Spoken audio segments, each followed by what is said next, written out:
Hi అండి, welcome to my channel RRS kitchen and vlogs. ఈరోజు మన వీడియోలో గోంగూర చికెన్ కర్రీని చూపించబోతున్నాను. ఇది అన్నంలోకైనా, చపాతీలోకైనా, బిర్యానీలోకైనా ఏ కాంబినేషన్తో తీసుకున్నా కూడా చాలా అంటే చాలా బాగుంటుంది. ఇది ఎలా ప్రిపేర్ చేసుకోవాలో వీడియోలోకి వెళ్ళిపోదాం. ఒక 1 కప్ వరకు గోంగూర ఆకుల్ని ఈ విధంగా చిన్న చిన్న ఆకుల్ని సపరేట్ చేసుకొని ఒక బౌల్లోకి తీసుకొని పక్కన ఉంచుకుందాం. ఒక టమాటో, ఒక ఆనియన్, 4 to 5 వరకు పచ్చిమిర్చిని ఈ విధంగా కట్ చేసుకోవాలి. అలాగే కొత్తిమీరని సన్నగా తరిమి పెట్టుకొని పక్కన ఉంచుకుందాం. నేను ఇక్కడ 1/2 kg వరకు చికెన్ని తీసుకున్నాను. 2-3 సార్లు బాగా నీట్గా కడిగి సాల్ట్ వేసుకొని బాగా నీట్గా కడిగి వాటర్ అన్నీ వంచేసుకొని బౌల్లోకి తీసుకోవాలి. ఇందులో 3 టేబుల్ స్పూన్ వరకు కారంని వేసుకోవాలి.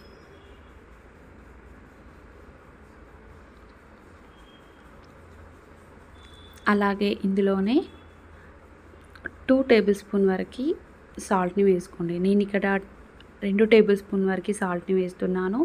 మీరు టేస్ట్కి సరిపడంత సాల్ట్ని వేసుకోండి. అలాగే 1 టేబుల్ స్పూన్ వరకు ధనియా పౌడర్, హాఫ్ టేబుల్ స్పూన్ వరకు garam masala powder, 1 table spoon వరకు పసుపుని వేసుకోవాలి.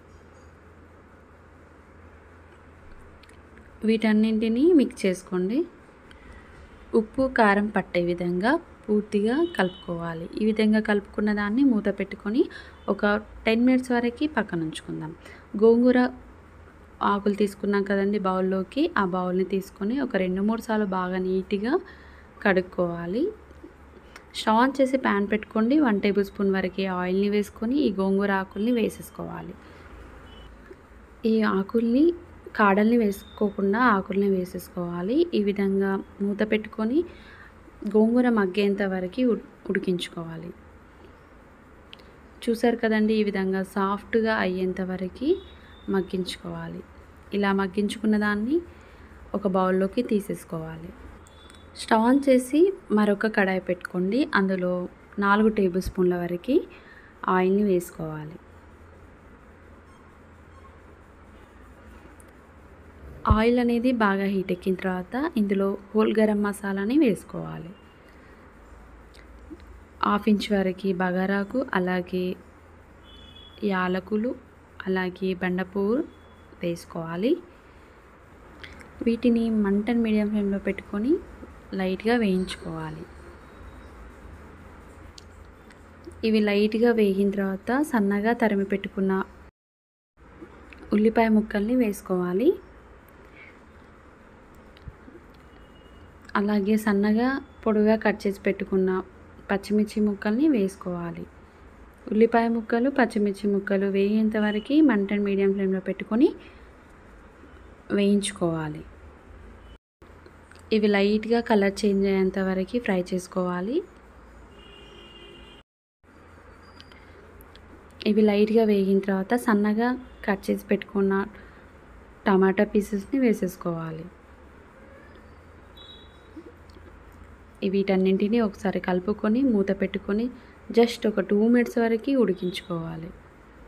2 మినిట్స్ తర్వాత చూడండి, టమాటాలు, ఆనియన్స్ అంటే సాఫ్ట్గా మగ్గిపోతాయి కదండి. అప్పుడు ఈ విధంగా మగ్గినప్పుడు 1/2 టేబుల్ స్పూన్ వరకు పసుపుని వేసుకోవాలి. ఇలా ఒకసారి కలుపుకున్న తర్వాత ముందుగా మ్యాగ్నేట్ పెట్టుకున్న చికెన్ని వేసేసుకొని కలుపుకోవాలి.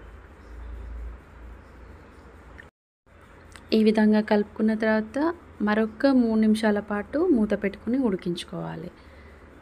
ఇలా 3 మినిట్స్ తర్వాత చూడండి, ఈ విధంగా ఆయిల్ లైట్గా పైకి తేలుతుంది కదండి. ఇలా ఒకసారి కలుపుకోండి.